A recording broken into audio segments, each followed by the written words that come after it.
इस साल के आखिर में राजस्थान में विधानसभा का चुनाव होने वाला है। विधानसभा चुनाव के मद्देनजर बहुजन समाज पार्टी के राजस्थान में सबसे बड़े 3 प्रत्याशियों के नाम का ऐलान गुरुवार को किया। मायावती ने धौलपुर, नदबई और नगर विधानसभा सीट के लिए अपने प्रत्याशियों के नामों की सूची जारी की। साल 2018 में हुए विधानसभा चुनाव में बीएसपी को 6 सीटों पर जीत मिली थी।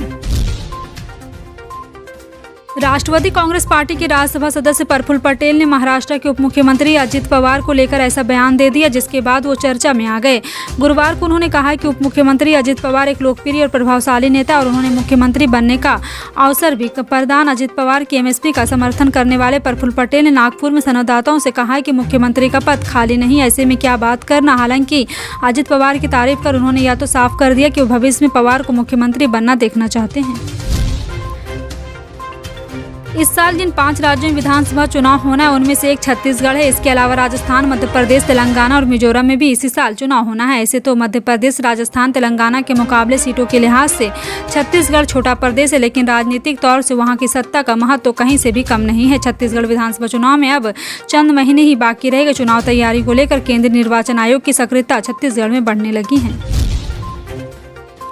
दिल्ली के जिस अध्यादेश को कानून बनाने से रोकने के लिए अरविंद केजरीवाल पिछले दिनों अलग अलग पार्टी के नेताओं से मुलाकात कर समर्थन जुटा रहे थे, वो समय अब नजदीक आ गया कि जब ये साफ हो जाएगा कि विपक्ष इस मुद्दे पर एकजुट है या नहीं। दरअसल सुप्रीम कोर्ट ने अपने फैसले में साफ कहा है कि दिल्ली में जमीन, कानून व्यवस्था और पुलिस को छोड़कर सभी चीजों पर दिल्ली की चुनी हुई सरकार को यहाँ समर्थन मिल सकता है।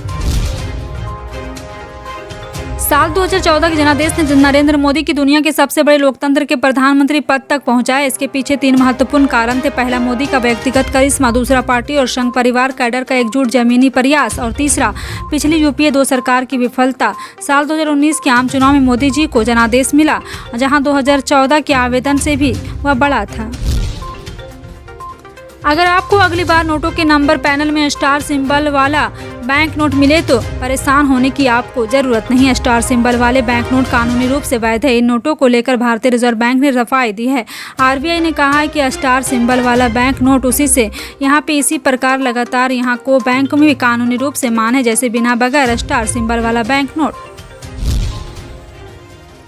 मध्य प्रदेश में भारतीय जनता पार्टी की चुनावी तैयारियां रफ्तार पकड़ रही। केंद्रीय गृह मंत्री अमित शाह बुधवार की देर शाम को भोपाल पहुंचे। उन्होंने 3 घंटे से ज्यादा समय तक कोर कमेटी की बैठक ली और विभिन्न मुद्दों पर चर्चा की। साथ ही चुनाव को लेकर प्रस्तावित समितियों के गठन को अंतिम रूप दिया है। इस समितियों की गुरुवार को घोषणा संभव है।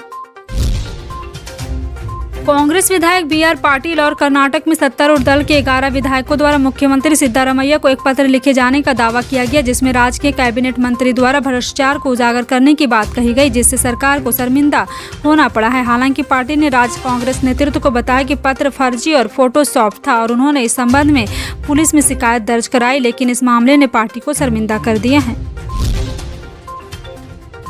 उत्तर प्रदेश सरकार और इंडिया एक्सपो मार्ट के संयुक्त प्रयास से 21 से 25 सितंबर के बीच यूपी इंटरनेशनल ट्रेड शो का आयोजन किया गया।